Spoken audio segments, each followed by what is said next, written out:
Well, I mean, technically, you were homeless for a week. It was a homeless week. Tell us about your walking adventure, Kevin. I've had this, I don't know, idea that before I ever kind of give up on New York, I should at some point, like, actually explore all of New York, or at least all of Manhattan. Yeah. And so, like, in the back of my mind, I've had this idea, like, one of these days I should do one of those circumnavigation things.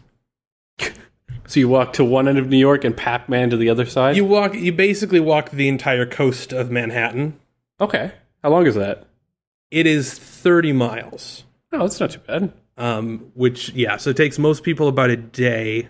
I mean, people run marathons that are almost 30 miles. Why don't you do that? Just a marathon around the outline of Manhattan. Yeah, exactly. No, so I went out. Because I'm only a few blocks away from the East Coast, from the eastern side, from the East River. And occasionally I'd walk down the little promenade there, but I'd never gone north. And I was like, why don't I just walk a little bit to the north and see how that goes? And then I just kind of forgot to stop. I mean, walking, it's lovely. I love to go on nice afternoon walks and such. It is wonderful, but, oh man, I did not recover well. Well, if you do it enough, you won't really have to recover. There'll be a 0 recovery time. That's you do it true. enough. Well, so, I mean, I had it in my head, because I'm the type of person that really does not exercise at all. Yeah. And I've always been very uncomfortable exercising, and I don't understand people that are super excited about exercising. The people who are like, oh man, I didn't get to go to the gym today. It's going to be a horrible day. I'm like, that sounds like a huge benefit. To me, like, if I exercise and it's like, okay, I'm going to go lie down for the rest of the week now. I mean, they call it a runner's high for a reason. It does release some serious endorphin patterns. I think that's a lie. I'm convinced. I'm fairly certain there's been medical studies about this. No, it's a hoax campaign thing. Okay. Whatever you want to believe, Kevin. Well, no, because that was the reason that I said it was like, okay, I started walking. I was like, I'm kind of not feeling my best, but. I've gone on long walks before, and I always end up just tired and cranky about it. And I was like, wow, I'm going to push through. There's supposed to be this runner's high. Were you running? No. But it's supposed to be true regardless. I mean, continuous exercise for a period of time. It's not a running only thing. But I was like, okay, so there's got to be some sort of like thing that people push through, and all of a sudden it gets better. So I'm like, I'm just going to walk, and I'm going to just deal with how much everything hurts. Until all of a sudden, everything feels great again. So you walked 23 miles? No, not 23 miles. I walked 12 and a half miles. Okay. I walked from the southernmost tip of Manhattan, or a few blocks away from that, up to Harlem, up to 125th Street, around the East Coast. How many calories did you burn? I'm curious. I ran the numbers. It said something like 4,000, 5,000, somewhere around there. I believe it. I don't know. I believe it. That is a little high, but of course I only know my body type. So well, it's based on my weight as well, which is not a great number. Right, but it means that you can burn calories easier. See, yes, works out. It balances out. Yeah, I never found that thing that it's supposed to get easy. It doesn't.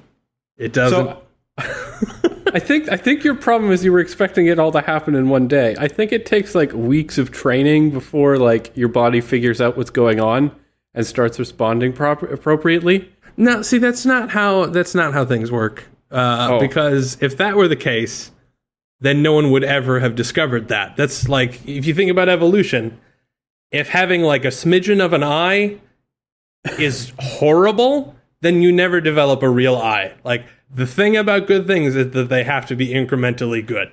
That's how things work. Okay. I don't have enough of a biology background to refute you. So believe what you want. It's probably wrong. Thank you. We should probably get to follow up now. You did promise that you were going to calculate our anti-grav Okay, I said this in the last podcast. It's not anti-gravity, artificial gravity. I keep mixing up the two things, and it was bothering me. I wanted to go through the entire podcast last week and just dub over every time that I said the wrong thing. I even started talking about anti-grav. I meant anti-artificial grav. But yes, you said you were going to redo the math. Also, 3 independent listeners. You hear that, Alex? We have 3 listeners. Why no? It's insane. 3 independent listeners also weighed in and pointed out that, at least in my calculations, I was basing this off of we need to create something that is the mass of the Earth. We don't, because it's closer to us than the Earth is. Right. Despite standing on the Earth, we're very far away from the Earth. Dense.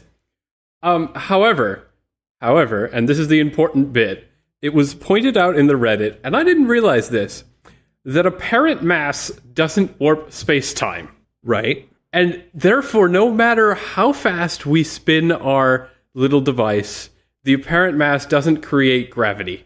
That's not... You skipped through... So the link to Veritasium video. You apparently didn't watch the end of it. No, I didn't. Because, yes... The physicist talked about how relativistic mass is a bad thing to say. Right. But rotating objects do have a higher gravitational mass when they are rotating. Right. Because they are rotating relative to all possible reference frames. Mm-hmm. They're moving relative to all. So it is true for rotating objects. Okay. It's not true that if I fly past you in a space shuttle really fast, that all of a sudden I'm going to act like a magnet because I'm like super gravity now. It's not like Superman is going to start attracting things to him. But if you're rotating, you are... Rotating in reference to all frames. Right. Then you are increasing your gravitational force. Okay. See, I saw that, and then I double-checked it with someone else that, yes, the apparent mass of things doesn't actually warp space-time. I said, oh, well, none of this is going to work anyway, and so I forgot about it. We still don't know how fast we need to spin anything then. I've let the entire internet down. I'm very disappointed in you, Alex. I'm sorry, everyone. I had like all these different ideas, and I was like, well, perhaps if we take a helium ion, a helium plus 2 ions, so just 2 protons and 2 neutrons, they configure themselves in sort of a square. If you turn it on the side and rotated it on the neutron axis, you could get the 2 protons spinning really fast.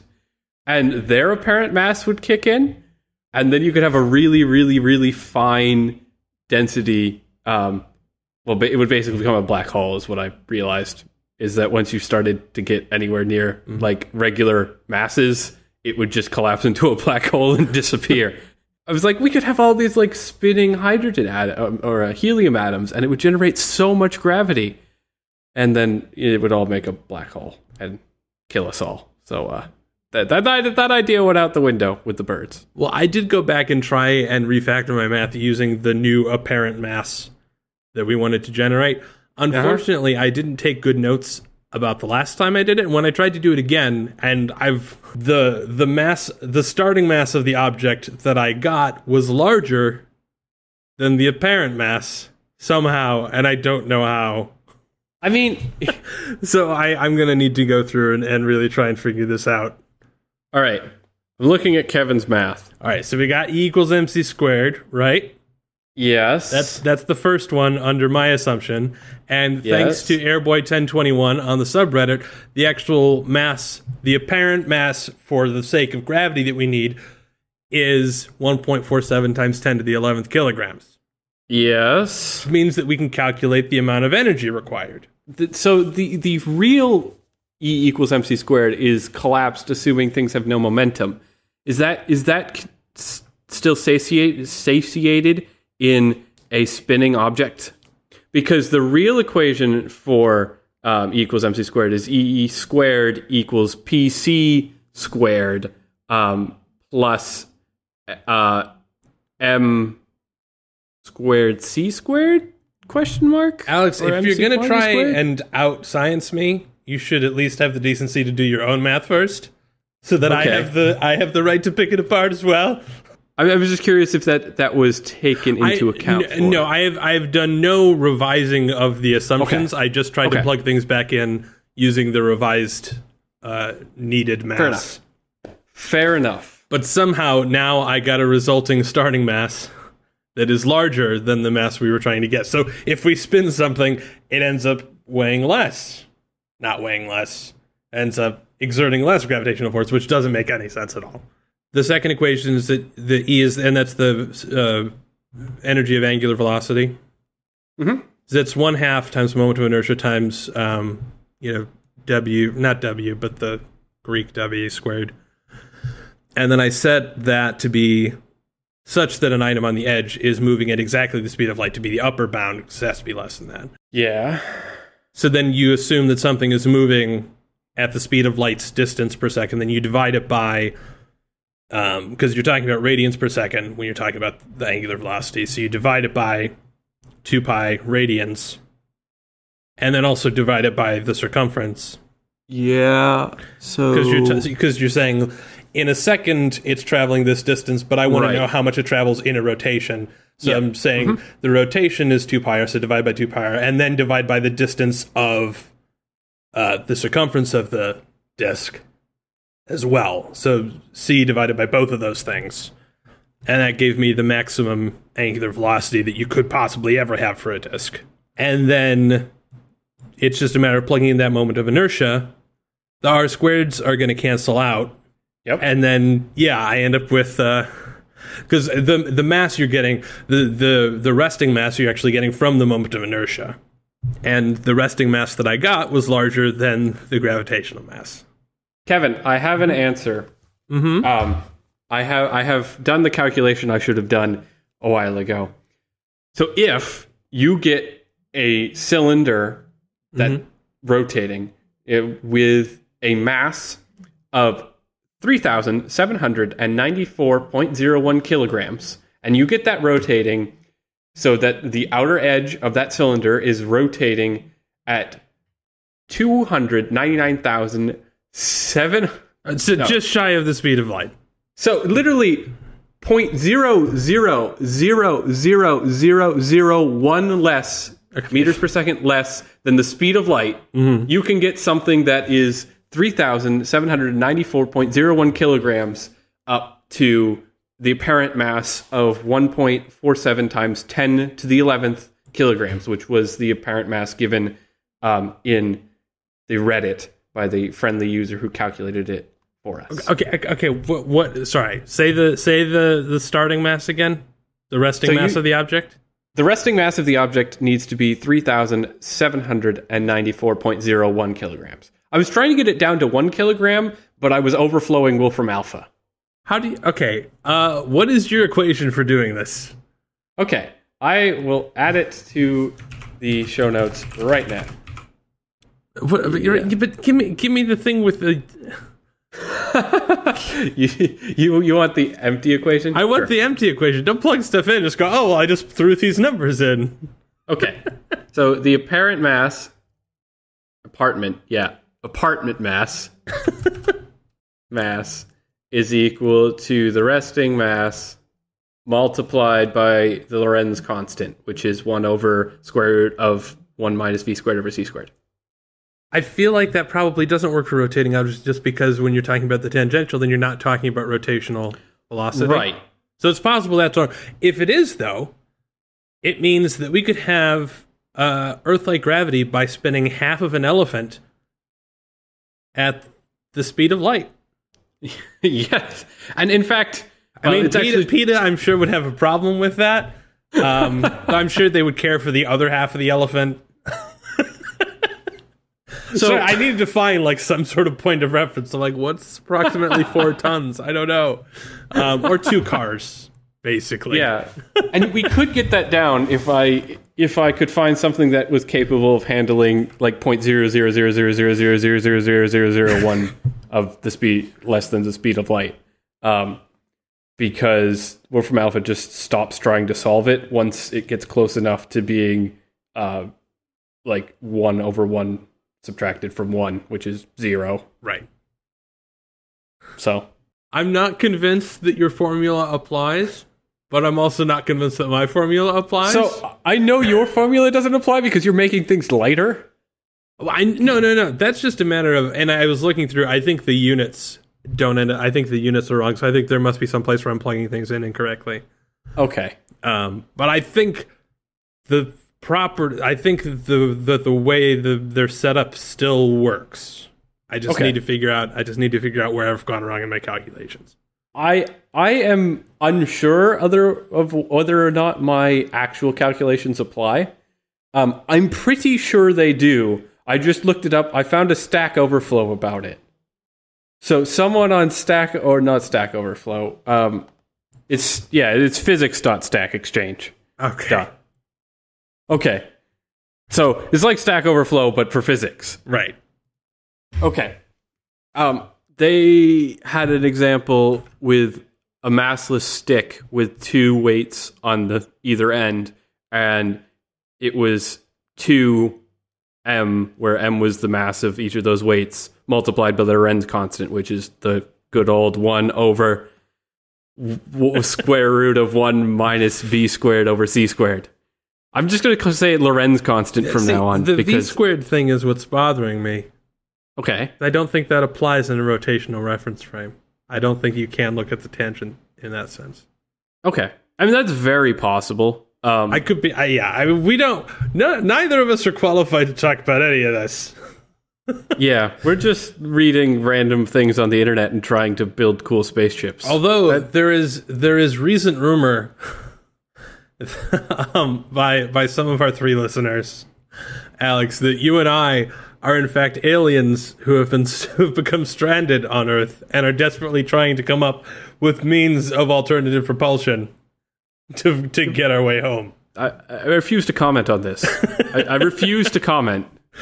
What I find particularly funny about this is just not only that, like, we're aliens who managed to get stranded here using faster than light travel, or crazy, insane science stuff, but we're also too stupid to figure out how to actually do it again and get back.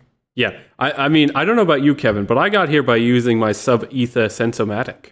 I don't know what that is. Sub-ether technology is from The Hitchhiker's Guide to the Galaxy. It's what they used for the thumb. They would hitchhike. So I hitchhiked here by using. Oh, okay. Wow, I'm embarrassed. Sub-ether communication. It's been a while since I've read those. Yeah, I just watched the BBC miniseries last week. Oh, is it good? Yeah, I mean, basically all adaptions of the thing are the same, which is kind of funny. But yeah, I hadn't seen it. I'd just seen the movie and read the books. I was disappointed that the movie was not received as well as I thought it should. I mean, there's obviously a lot of nerd bias going in, and it wasn't the greatest, but I enjoyed it, and I would have loved to see more of them. It was a very enjoyable film. I think they could have done the whole 5 books and done quite well. Yeah. But yeah, I did think Arthur Dent as Martin, played by Martin Freeman, was a really good choice. I love Sam Rockwell. Okay. In just about anything. I love how I think my favorite thing about Sam Rockwell is that you're like, he's doing what? That's not in his character at all. What? And then it works. Yeah. Interesting character. Also, Moon. Moon is a very good Okay, movie. This is like the 3rd time we've brought this up. I should watch Moon. Have I called you out on Moon before? Yeah, I think so. I think we've talked about Moon. We talked about Gravity. Yeah, but I think we also mentioned Moon at one point. I don't know. It's been 10 episodes, Kevin. Do you really expect me to remember all 10 episodes? Well, actually, on that note, before we get into more stuff, I guess since we're still in the follow-up segment, we should announce to our listeners that we will be taking a brief hiatus for the holidays, so that Alex can find a new apartment and put some stuff in it. I won't be moving until next, June. Okay, well, so that Alex can at least figure out where his stuff is. Yes. I do have to hide it away in a slightly alternate phase shift of reality. Right. So, he has no means of propelling it or keeping it gravitationally stable. No. It's right here. It's just on an Earth that's slightly phase shifted. I just have to alter the frequency at which the objects resonate, and they just wind up in a different parallel Earth.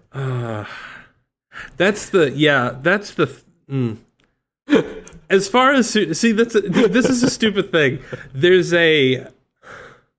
in my mind, I'm judgmental about pseudoscience. Like, there's acceptable pseudoscience and there's not acceptable pseudoscience. Is this true with you too? There are like levels of pseudoscience where like, that's okay. This is not. This is ridiculous.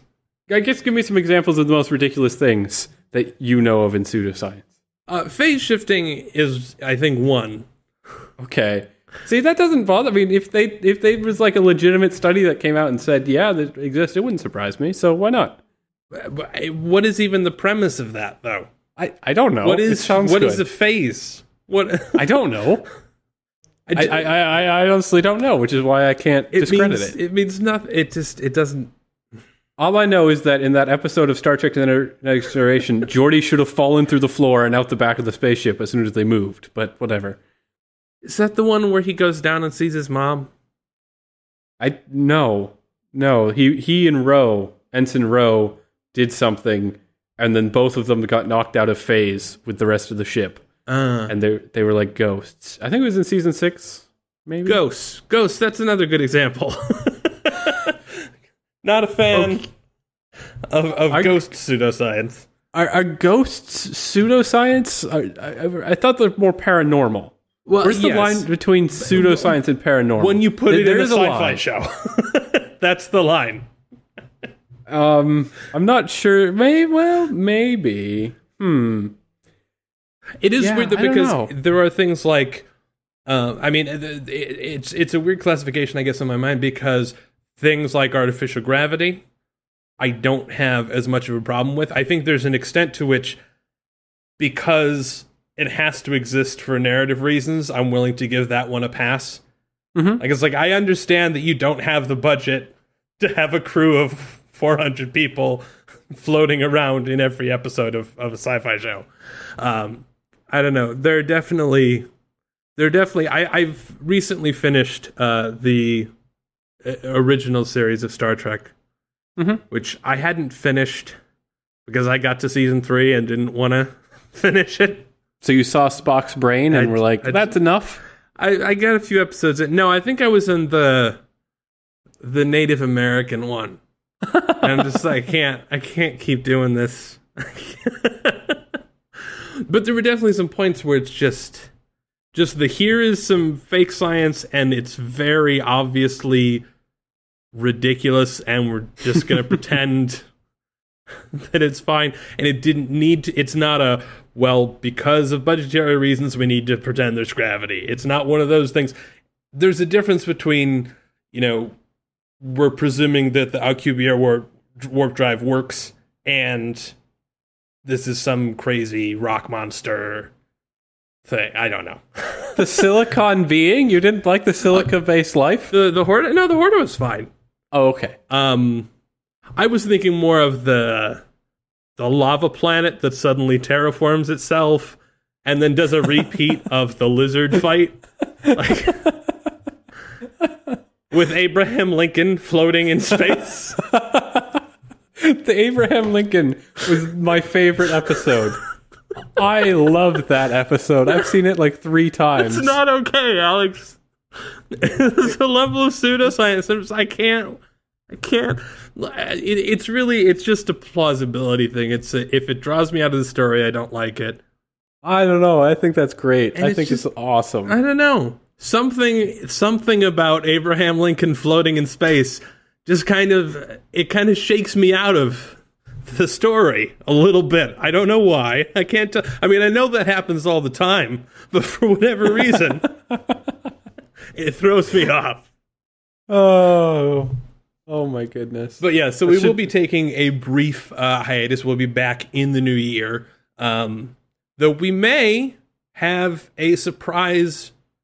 Not a surprise. You can't tell them. You can't tell them about a surprise. We have to tell them. No, because if you don't tell them, then no one's going to be looking for it. No, we're going to talk Doctor Who after we record this episode. What? Man, ruining all the surprises. No, Christmas is ruined. If you don't tell people, then how are they going to know it's there? No, so we will be chatting Doctor Who as just a little extra for the end of our season 1. I think we're going to call it the Doctor Who Christmas special. You're even spoiling the name. Wow. I mean, I could say tell them that they're gonna get an episode, but tell them, oh, this is what it's called. This is exactly what it's about. Here's what you're gonna get on you your. have to tell people the whole reason that we've been avoiding talking about. Wow, there's my voice. We've been avoiding talking about shows that are actively running now because people, by which I mean Spoo, complained that in Germany he can't watch it. And I said, well, because, in Germany you can't watch anything at all. But he's very concerned that we'll spoil all the things. So we've kind of avoided talking about, recent Who since, we were lambasted for irritating Germans. What could go wrong? Right, exactly. So yes, we'll explicitly say this is like this will be not this the future extra episode will be very spoilery. We can talk about all of it, and if you don't want to listen to it because you live in a country where copyright means that you can't watch it for the next 10 years, then you can go back and revisit it then. Fine. Christmas is ruined, but fine. So we have two stories. So Alex, you did not write anything down on the show notes today. No, I didn't. I'm very angry with you. I'm sorry. But we actually have two topics that I found. So I'm being a responsible show host, Alex. Sorry, I've done everything wrong. One of them is learn to code. It's harder than you think. So what I took from this particular article, it's entitled "Learn to Code. It's Harder Than You Think." It seemed to focus around a recent hour of code that either has happened or is about to happen. It's sort of this global thing, and I know Apple stores are like taking time out of their like schedule to build in this like hour to have students or what can you kids. do in an app? Like you can get Xcode installed. Yeah, and that seems to be like the gist of this article is that what are you going to tell them in an hour? How does an hour really help anyone? Like our jobs are a lot harder than this, right? Like I have just basically come out of 4 years of education to be someone who writes software for a living. And I will note, I can now say I write software for a living. I have accepted a job. So I have a job. I don't know how clapping's going to sound on this mic. Clap, clap, clap. Just say clap, clap, clap. Clap, clap, clap. Yes. And it let me tell you, 4 years is definitely longer than an hour. And that seemed to be the gist of it. It was like, there's not much you can teach them in an hour, which I kind of disagree with, but I'm interested to hear your thoughts first. Well, so I did not take that particular interpretation away. I viewed it as being much more broadly targeted. Okay. That is to say that it's not just lambasting the Hour of Code or Udemy courses or Code Academy or Khan Academy or those sorts of things, but it's also talking about those 4 years that you've just spent and how completely worthless they are. Maybe I overlooked that because I don't want to think I wasted time and money. Well, no, it's not to say that you did, but it is he goes on to talk about how he's done all of these surveys or found all of these surveys, which are not controlled trials, but we'll pass over that indicate that a lot of current professional software folks are self-taught. Even those who do have degrees consider themselves to be self-taught, that either they pick things up when they were younger or they pick things up when they were older or whatever, but the majority of their education has not been aided by formal or informal educational courses. And the author seems to argue that this whole idea of kind of encouraging people and lowering the barrier to entry to coding for folks is a stupid idea. So what I've taken away from my 4 years, I think, at school is a solid foundation of what I can learn next. So you have this concept where people say that they might know a lot, and in fact, what they really don't know is how much they don't know, right? I think right now I have learned over the past 4 years essentially what I don't know. I haven't necessarily learned a lot of things, but I know what I don't know, and I know where to go and how to fill in the gaps type thing, and how to fill in like basically everything. I have a good overview of the world of computer science, but not very broad depth in anything. And I think that is the big value in my education. I think that is the biggest thing I've taken away from 4 years of going to school for computer science. I think, though, that you are not the type of person that this author's talking about. Because you had a background in doing programming and robotics and that sort of thing prior to this degree. And he even talks about how there's a big problem with kind of first-year courses and that there's a huge fail-out. Yeah.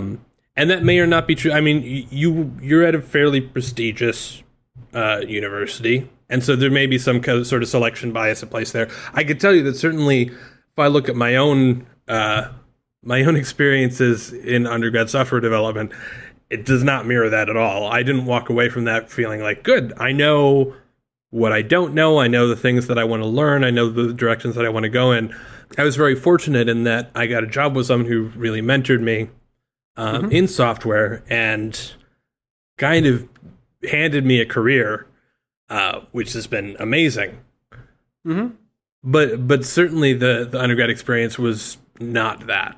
And I think that the argument that he's making is more of one that it's not necessarily for people that are already nerdy, programmery type of people that education is not valuable. I don't think that's the argument he's making. I think the argument that he's making is that we've seen the lack of software developers as a problem of barrier to entry.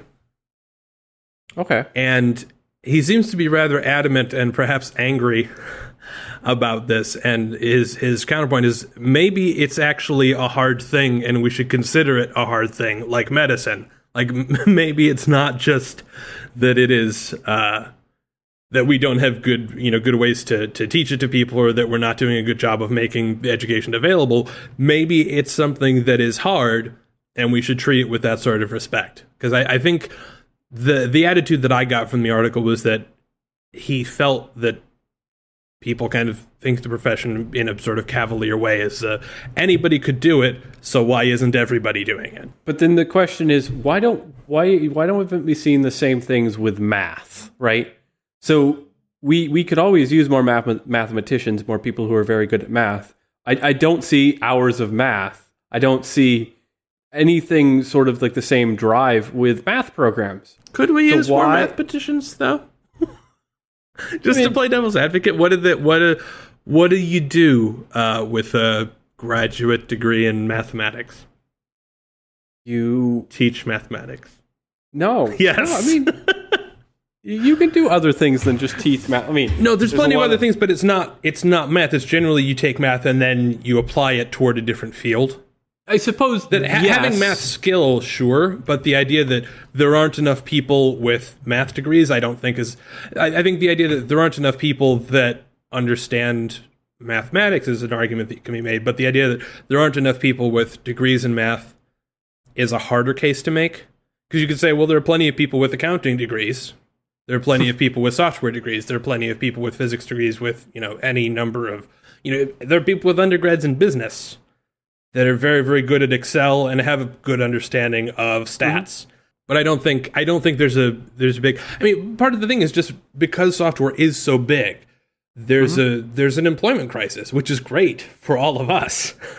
Yeah, because absolutely, we kind of get our pick of, hey, I'd like a job. I will quote you my price. Yeah. But there's this fear that this is a skill that is applied and has real, business needs at the moment, and there aren't enough people with those degrees, and they're that field of expertise. I don't think there's a similar industry fear that we don't have enough mathematicians right now. So, I mean, I guess the one thing that I can think of is that on upper levels, like physics comes a lot out of math. Like math and physics have gone hand in hand for a long time. A lot of like algorithm design in computer science and stuff is very much grown out of math. And so you could maybe understand why the EM drive worked if you got like a few million more mathematicians. I am in no way arguing that it's not important and that it's not valid. I'm just saying that there's not a huge market demand. There's not, and there certainly is market demand, especially for things like data science. Okay, but it's nowhere near the same order of magnitude as there is for software. It'd be kind of like if suddenly there were no veterinarians. It'd be a problem, but it wouldn't be the same as there are no truck drivers anymore. Well, we can just replace them with robots, so that's fine. But right now, if there were no truck drivers, that's a huge section of the industry, and software is starting to become sort of this more commonplace. It's starting to become just the standard blue-collar work. I mean, it's white-collar work, but it's starting to become just this hugely growing field. And you can see states where, every so often there are those infographics that show the most common job in a state. And there are states now where software developer is the most common one. What states? California? Virginia is one. Oh, I could see that. Yeah, I think California Texas seems too maybe. Big to be that. Really, Texas? Maybe, I think. Okay. One of the Carolinas, certainly. Yeah, I could see that. I don't know. It's starting to happen. Okay. But so certainly there's a lot of value to mathematicians and lawyers and very high accredited, intellectually challenging and rigorous degrees. But as far as market demand, software is kind of in a different league in that it is woefully understaffed. And I think that's why you're seeing this big push of Google offering and sponsoring all these courses and that sort of thing. And, all of this big push to say, well, the problem isn't that people can't do it, that we don't have enough people. The problem is that, the teaching tools aren't as readily available. And I think this article is very much taking issue with that idea and saying, no, this is a legitimately hard thing, and not everybody can or should be doing it. Perhaps maybe it's an exposure question then. Like, you see firemen, like kids grow up and say, I want to be a fire person because they're out and they're saving people. Or they see police officers, so they say, I want to be a police person, because they want to go and, I don't know, rescue people and fight crime. But you don't really ever see, like, I want to be a guy inside on his computer. Right? You want to be a scientist, you want to go to a lab, you want to be a chemist, because you can play with all these test tubes and all that stuff. But yeah, sitting in front of a computer on a laptop doesn't seem to appeal to kids as well as some of the other professions. So I think that's perhaps the point of the hour of code in my mind. And that, I think that is valuable, trying to get kids hooked on it before they know anything better. I don't know. Well, I think we should also be clear that there are a lot of software developers. Yeah. And every 10 years we end up, I think we had been doubling it every 10 years, and now it's far more than that. I think it's going up by like an order of magnitude every 3 years or something now. I mean, even at my school, I think there's 62 people graduated the computer science department last year. So my school is adding 62 new software engineers a year, and roughly. And that's just one school, and it's a pretty small school. But we're talking about like millions at this point. I think it was like back in the 50s, you had somewhere in the order of, a few hundred. And then kind of in the 60s, you were talking about a few thousand, and so on and so forth. So it's not the case that there are not a lot of software people. We have conferences just to chat about how software oriented we are. Like it is a huge field. It's doing well, but there's even more demand than there are people. Yeah. And so there's a big push to say, this needs to be a bigger, more commonplace field. And I think there's a natural cap, right, to a population is, for a given population, there's a maximum number of necessary doctors or lawyers or whatever, right? Mm-hmm. I think that the idea is that with software, we're at a position where we're saying we need more than naturally gravitate to this particular field, and that this should be something that everybody can do to some extent.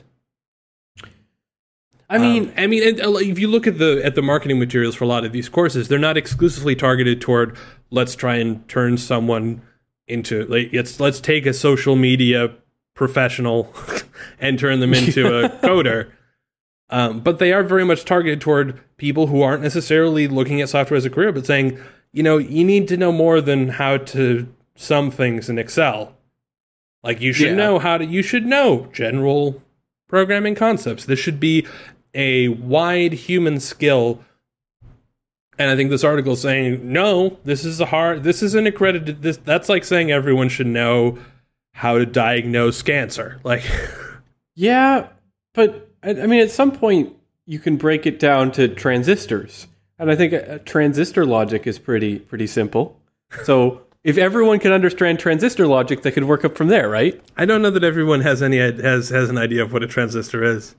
But I think you could explain it to anyone. I think yes. Explaining what a transistor is and how to build an AND gate, and then building from a logical AND, you can build everything else, right? Mm.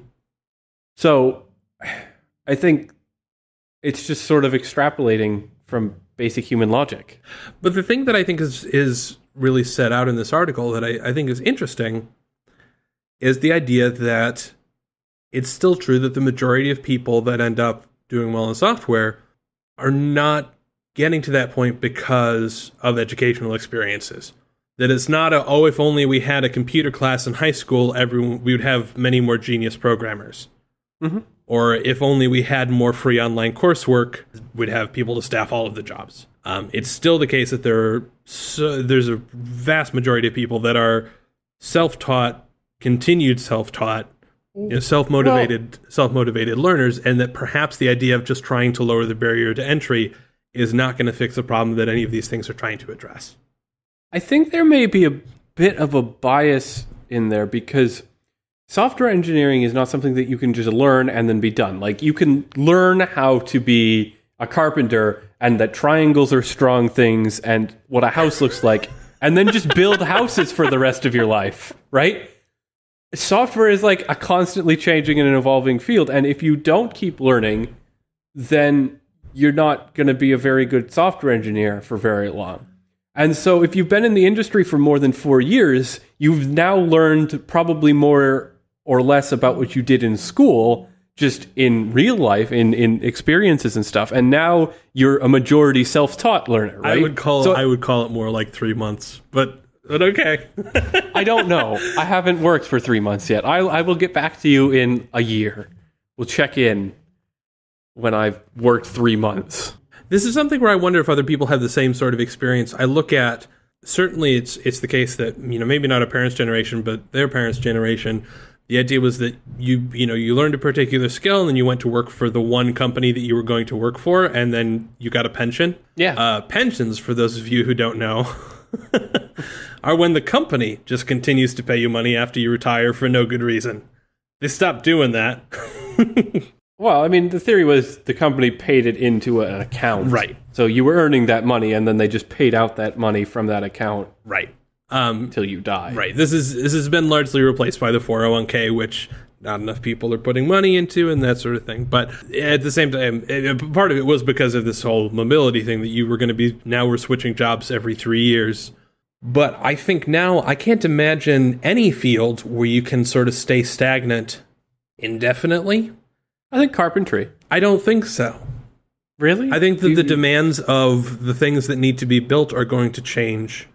And the materials, we're going to be dealing with carbon nanofiber tube things. I don't know. I think you overestimate the pace of house development. I could be wrong. There's certainly exceptions, but I think for the majority, the whole idea of there's a learning phase of your life and then there's just a doing phase of your life is kind of gone. Yeah. And I don't know to what extent that is just my own personal bias because I'm in a field where that's true. If I don't, it's one of the things that is kind of scary about being in software is that if I were incapacitated for 2 years, I'd be unhirable. Yeah. Yeah. I'd probably still be hireable. But I'd be taking huge salary cuts and having a really difficult time of it. But there is still this idea now that everything that you know is no longer valid, and there's everything is continuing education now. But I wonder if that is going to be true for everybody now, and I wonder if maybe that's a very legitimate reason why more people are not in software. Yeah, they don't want to learn anymore. They said, I'm done with school. I don't want to learn. Let's just make bread. Bakers aren't going to be coming up with new ways of making bread. There's a bread store down the road that literally just bake really nice types of bread. Yeah, but now they got to make gluten-free bread, and that's really complicated. Do they really? Like, most people don't need gluten-free. They just won't serve the gluten-free market. No, but there's a scary thing about that, and that is that if you are in one of those fields where you don't need to continue to learn new things, man, is it going to be easy for me to automate your job. Very easy to automate the bread making process. Like, factories have been doing it for a while. But I still buy bread from the bread bakery down the road because it appeals to me on some sort of organic level. Like, oh, they've handmade the bread. It's really good bread. You know, it's artisan craft. It's like this person has honed their bread making skills for however long they've been working. The college student, whatever. But like they've honed the bread making skills, and it's really good bread. Like, I don't know. There's always going to be a value in that. There's going to be value, but is it enough of a value that enough people, that the majority of people could have careers like that? I mean, it was the case that if you knew how to work in a mine when you were 16, that was all you ever had to know. And there was actually a very good Medium article. I'll have to throw it in the show notes. Now miners are trying to learn to code because they're going, yeah, the mines are all shutting down. Yeah, data mining. So there are going to be niche fields, but the idea that the majority of work can be that, I think, is probably going away. And I wonder to what extent a lot of people are going to be in a difficult spot because education is really not set up to teach people how to do that. The reality is, at least in my experience, that getting out of high school and subsequently dropping out of college and then graduating from a different college, that whole thing, was that this is child's play in comparison to the actual educational work that I have to do. And that I felt underprepared for self-directed education. And that I maybe it's changed. Maybe all that school is now is we're going to teach you how to figure out how to teach yourself. But I don't think that's true. And I'm worried that, maybe that's an issue now. Yeah, I don't know. This will be a really interesting discussion to pick up in like next December after I've been working for a while and have like very fresh memories of school, of staying in one, place for 3 years and getting an education and then going out into the workforce. I think that'll be a very interesting thing to talk about, but I don't know. Maybe school is different.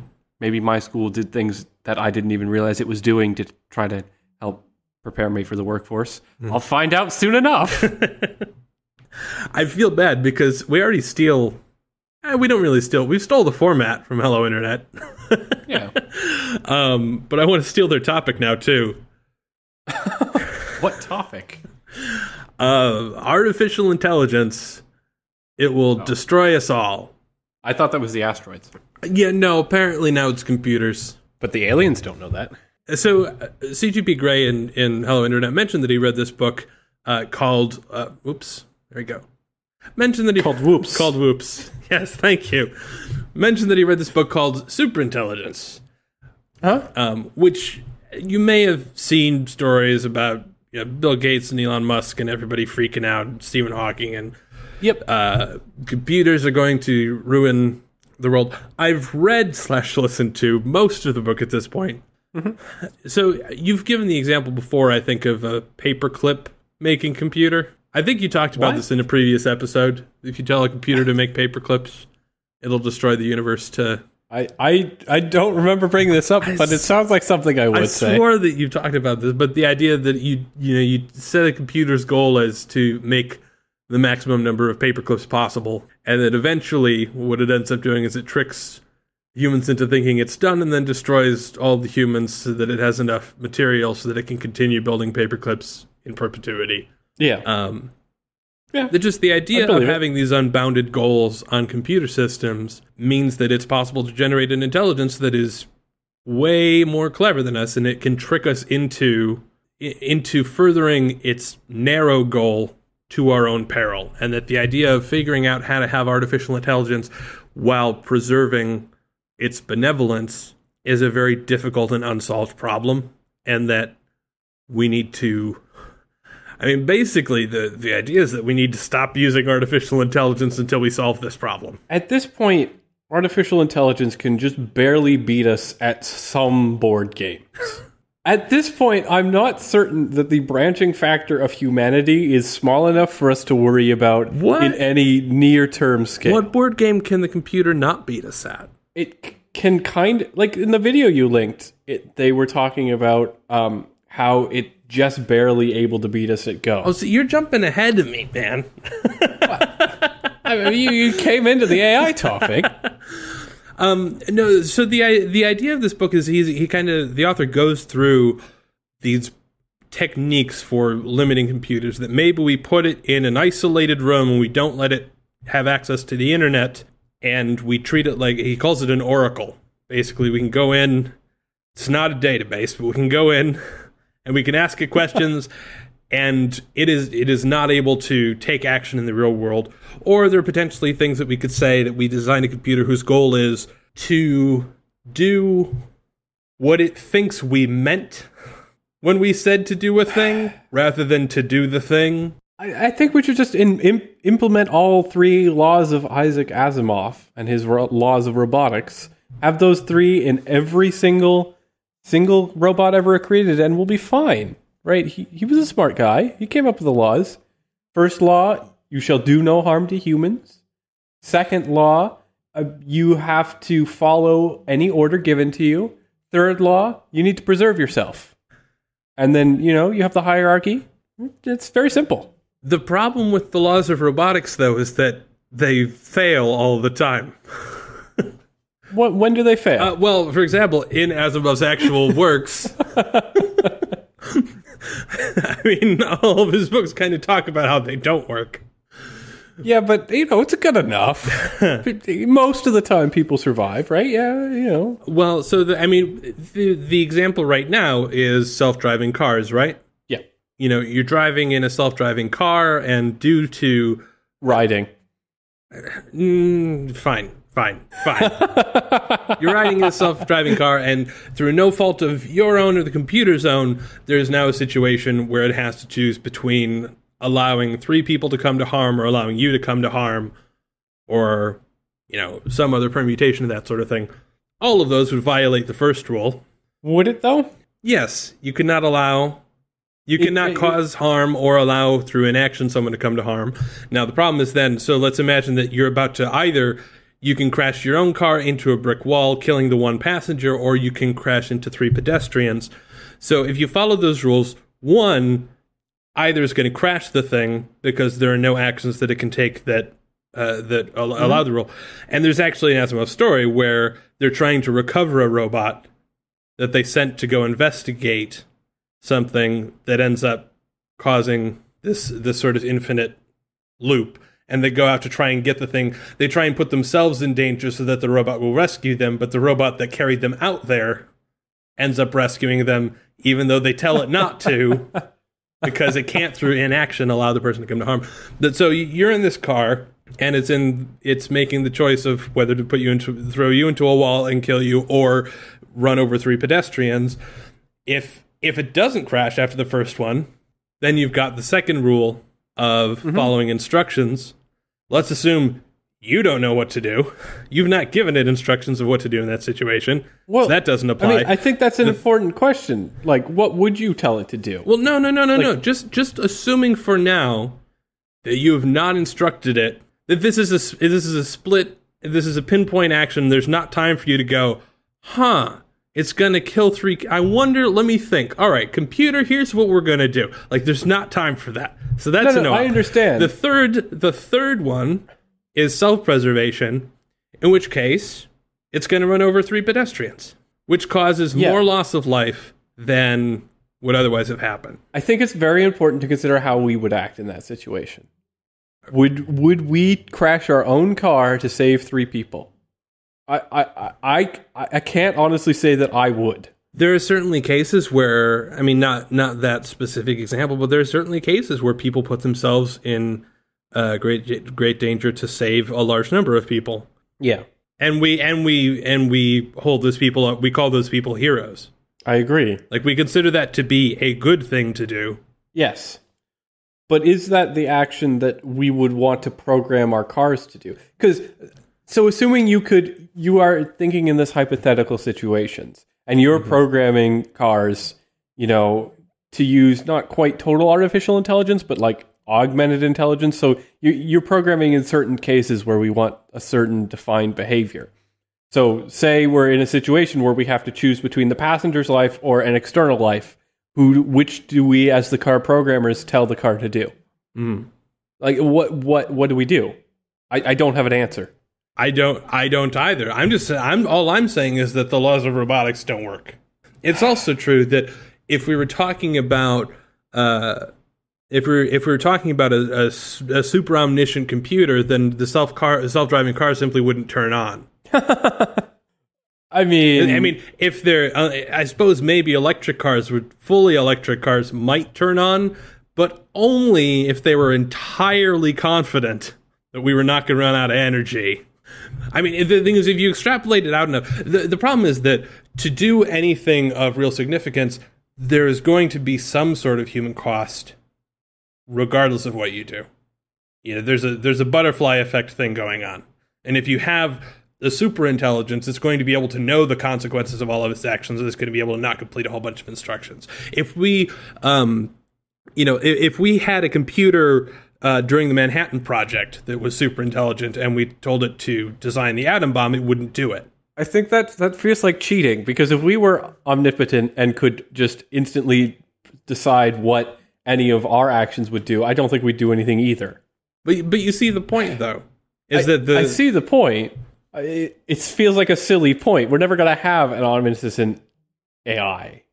We just don't have the sensors for it. See, that's part of what this book argues, is that it's not necessarily that far off from possibility. The idea is that if we're able to either emulate a full brain at a faster clock speed than the real brain, or if we're able to just create bootstrapping AI, artificial intelligence that's able to design better artificial intelligence, then we're dealing with something on an order of magnitude where we really have no idea how smart it is and how much it does know and how much it can predict. And so the idea of trying to come up with rules for this is, he makes the example of, this is like apes trying to come up with rules for human behavior. If an ape were trying to design a cage, this may be a CGP Gray's example. If an ape were trying to design a cage to trap a human, they could make a good cage, but would they have the imagination and the ingenuity to create something that humans could not escape from? And that's effectively what we're talking about when we're talking about designing restrictions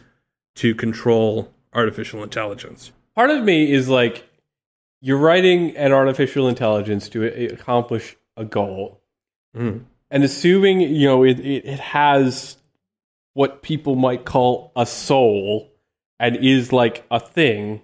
I mean, it gets very, very, very, very tricky. Where is this line? Where does it sort of become a thing, an entity unto its own? That is a whole different question. But I think it's related, because if you're talking about something being more intelligent than us, then it's going to be around the point where that barrier exists. I don't know that it... Well, see, the point, though, is that this question, you do not require something... Something does not have to be conscious or self-aware to be remarkably intelligent and to still cause all of these ethical and just pragmatic issues. And if you have a computer that is smart enough to calculate, if you design a computer that has access to the internet and you say, design a self-replicating program that is capable of calculating, a bajillion digits of pi. Yeah. The part of the way the computer could decide to do that would be to send out fake work order requests for computer components, and to put up postings on Craigslist to have them assembled, and further expand. There's a great book by Daniel Suarez. It's a fiction fictional book called Damon, which kind of is this idea. But, you can't create a computer that simply in trying to achieve this particular goal and not assuming any sort of agency or consciousness or anything. This is simply the emergent behavior that happens in the same way that viruses and bacteria don't operate with a goal of spreading. That's simply the emergent behavior that we perceive. So the question of whether a computer is intelligent and conscious at some point is an interesting one, but we don't have to say that by the time we have to worry about this, that's another thing we have to worry about. They're two separate problems. That you can have something that is emergently dangerous in the same way that we can have, a huge biological warfare problem without having an intelligent biological weapon. Okay. All right. You've successfully defeated all my attempts to circumvent the problem. So now I guess we have to actually talk about the problem. Right. So the problem is, what are the rules that you put in place if you're designing some sort of computer system? One of the examples I think that the author makes is talking about exactly that with paper clips. That you tell a computer to build to figure out a way to construct 1 billion paper clips or 1 million paper clips or whatever. And then it sets up these Bayesian probabilities. Yep. Because you're setting up, these, if you're talking about genetic algorithms or things like that, you're talking about a fitness function that's saying, okay, well, here's a strategy. We tried this and it resulted in 2 paper clips. Here's a strategy. We tried this and it resulted in a kajillion paper clips. Let's not do that one, we'll do this one, and then eventually you narrow in on a particular solution. The thing, though, is that there will never be any point where it knows with 100%. It's possible if you set up the Bayesian stuff incorrectly, there might not be a point where it ever knows with 100% confidence that it has all the paperclips. So it may devote all of the rest of space and time to simply checking and counting them again, or building more, or doing all of these sorts of things. And so the problem is that in these probability networks, it would obviously be taking into account human actions, such as at some point it's created more paperclips than the humans want it to, and they will turn me off? Possibly. Well, so if you have a computer... another example that's made is you set up a computer and you say your goal is to... The fitness function... The function by which you determine that you're doing your job correctly is, are humans happy? Well, if you codify that, maybe you say let's say humans are smiling. Well, then the best way to do that would be to freeze all the humans, right? Manipulate their facial muscles and then freeze them. Like, just the idea. I mean, it's just the idea that computers come up with ridiculously ingenious solutions to problems that are outside of the domain that we necessarily thought. There have been times where we've set up algorithms to play around with various circuits that we assume require a clock, and it sets things up to not use a clock. So, the basics of how we do computing is that we send out a pulse and then we have signals kind of move down a line every time that pulse fires. Right. And that's the kind of the fundamentals of all of our circuitry. Computers, when they design chips, if we don't put that as a restriction, sometimes design things that are incredibly tiny that are able to do that just based on the very tiny physical properties of how much resistance and things like that. Yeah. He also mentions a case where it had somehow arranged the circuitry such that it was picking up the EM fields of nearby computer workstations. And using that as a clock rather than doing anything internally. And that's a case of where you're optimizing to constraint because you move that thing out of the room. Well, no, because that's what you do is basically you say try all of these combinations and eventually it converges on something that works really, really well and as efficiently as possible. And it just so happens that this strategy was more efficient than doing things on its own circuit board. It was clearly doing this in sort of a simulated environment. So in their simulated environment in which they were testing these circuit boards, they had simulated other computers? I believe you're still talking about actually sending signals to something on a breadboard. Oh. All right, I bet it was an FPGA. I bet they were using a field programmable gate array, which is magic. You can rewrite hardware via software. Right. You can rewrite how dates are connected. Okay, that makes a lot of sense because you can simulate those circuits really quickly. But the point is, the computers come up with, when you tell a computer to solve a problem and you have it iteratively try and come up with, basically the whole way that artificial intelligence works is you say, here are the parameters that you're allowed to tweak. Or sometimes you don't even say, here are the parameters you're allowed to tweak.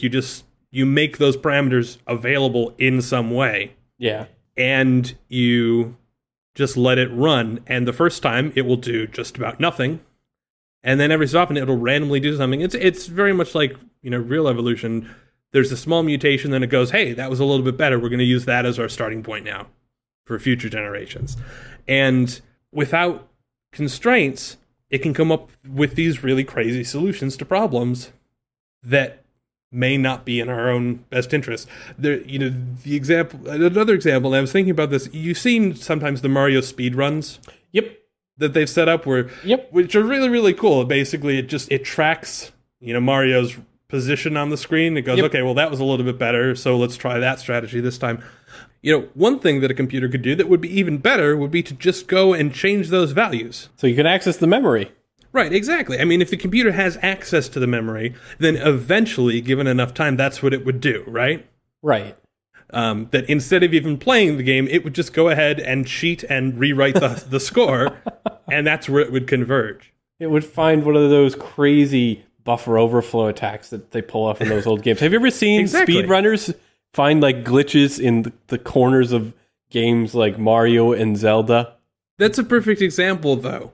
These speedrunners just finding these various hacks, that's not what we wanted them to do. I mean, sometimes, yeah, sure, it's maybe what you wanted to do, but generally you're trying to get something to do a speedrun of a game. Instead, it finds this gimmick, and because the gimmick ends up being a more fit solution, then it does that. Right. If you created the thing even further, it would simply convince you to tell it that it had won, right? Yeah. I mean, basically that you don't have to assume that these things have agency, are conscious, or anything like that. Simply by giving them a particular goal, no, I agree. That sort of cleverness can sort of fall out of the way that they work. I agree.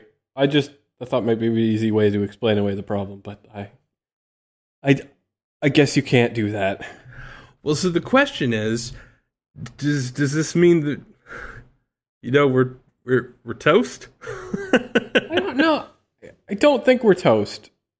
The big thing that I think that people are trying to solve for is, what is the actual fitness function that you give a program?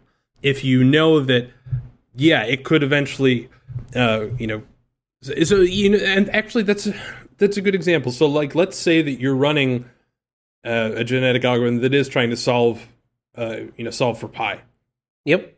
If you let it run long enough, it would simply do a Stack Overflow memory hack. It would remote into other machines, and it would have them start calculating digits of pi. Right. If you let it run long enough, because that would get it further than it could run on its own. Yeah. It's very unlikely, and it would require a long time and a lot more processing power than your average machine is going to have. But eventually, that's going to be a better way to do things. And so it would eventually start doing that.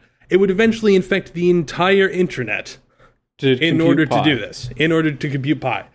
And this is just if you set something up that was really stupid on your own machine. Given enough time, that's what it would do. Yeah, but those are timescales of thousands of millions of years. Yeah, for now, though. Well, and then here's the thing. How do quantum computers change all this? Because quantum computers I'd love to see a quantum computational genetic algorithm, because the superposition allows it to calculate a whole bunch of different possibilities really quickly. Mm-hmm. So I would think that would be a huge speed up for genetic algorithms, because it certainly would. But it would still be efficient to say, I'm going to use my own quantum stuff. But yeah, there's some spare hardware on some other machine on the internet. I'm going to use that too. That's true. And as the idea is, so you've got to figure out a way to say, I don't just want the digits of pi. That's not your awesomeness score. I mean, basically, this is what we're talking about. So we're saying, for a particular program, how do we compute its awesomeness score? Right. And if we say that its awesomeness score is the number of digits of pi it's calculated, then eventually it's going to try hacking other machines. Yeah. And that's going to give it a higher score. So what is the way that we set up its score such that it can still do useful things, but not do malicious things that we didn't consider? I don't think the laws of robotics work for that. One, because it's very difficult to encode. Quantize them, yeah. Right. Yeah. You just multiply it by -1 if it does anything bad. There we go. But that's the thing. So how do you do that? You build another AI whose Right. purpose is to monitor the first AI. Yep. And we give that a score of, and we give that other AI a fitness function dependent on how alive we are. So if we're not alive, then it will downgrade the score of the other AI and limit the possibilities. Right. Now, the problem with that is that you're going to have the evil program trying all sorts of variations, and the benevolent program not coming up with new generations very much because it's not causing a problem. It also can't necessarily be proactive. Yeah. Basically, eventually, your malicious program is going to figure out how to just overwrite The memory of the good program. the memory of the good program. Exactly. We simulate an entire new universe to have the AI run inside of, and it's a one-way access, so we can see what it's doing, but it can't get out. I've thought of, See, I've been thinking about this for, the better part of the day. I think that may be actually a legitimate approach, is that you simulate actual software inside software, Yeah. and then you set up tripwires outside. I still don't know if that fully solves the problem. I'm worried that my imagination isn't enough. But there's another option, and there's a video that I'll link that I think fascinates me, and I think might actually solve this problem. Okay, we can talk about the video now. Yeah, so the video basically says, and this is not designed to prevent malicious AI. This is simply they were trying to make AI.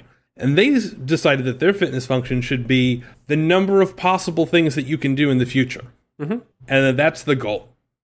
And so when you start to, and they have an example where it ends up balancing a ball on a stick just randomly, because as soon as the ball's off the stick, it can't get it back up. So if the ball falls down, then your fitness is lower.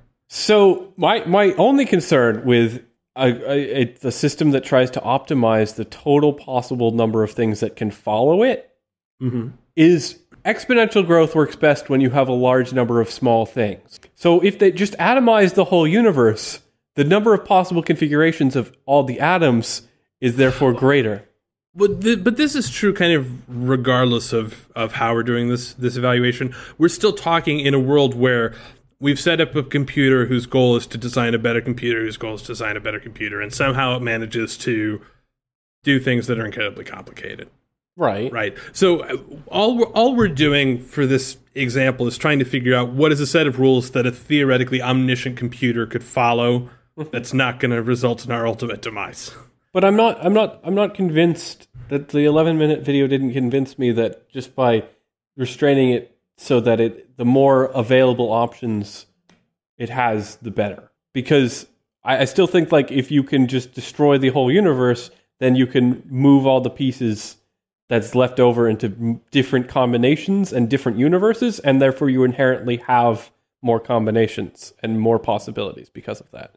If you destroy the universe, you have more? So that's not how this works. You take the universe apart on an atomic level, then you have all the pieces of the current universe, and you can create combinations that are therefore different universes. No. Okay, so the Earth is just one big particle, and you can only move it in like certain discrete directions. But if you broke it up into a billion, trillion, zillion, million, gazillion individual particles, there are now countless more possible ways you can arrange those particles than you can arrange the single Earth. So you have far more options if you destroy the Earth and use its particles to make other Earth-like things. I don't think that's true. But I think it becomes prohibitively expensive to do that. Oh, it's very expensive, but it's still more options. No, because you have to expend energy to do that. That's energy that you don't have to do other things. But energy can either be created or destroyed. So if the system is the system is thinking on a universal level, right? Okay, if we're talking about a universal level, then I would like to have an Alex-shaped person. Well, the universe is this size. I can't ever do that if I destroy Alex and then try and recreate one. By the time I can do that, the universe will have expanded. So it's not the same. Now, if I don't destroy Alex, then I have the possibility of destroying Alex later and rebuilding him when the universe is larger. But I also get the Alex that exists when the universe is its current size. Okay. There's no. You see what I'm saying? But there's no way. This is why I think this might actually be the right solution. But this fitness function is that there is no way, because the universe is permanently expanding, that if you're saying I want to be able to do all the possible things, and that is the metric by which we say I'm a good program. Mm-hmm. Every time I don't destroy you, I have the ability to destroy you later. So that's a possibility. Now, if I destroy you now, I can put you back together, but I can't put you back together in that same time. Okay, now I'm worried that to solve this, the AI will just figure out A, how to keep the universe from expanding and perhaps contract it, and B, how to time travel.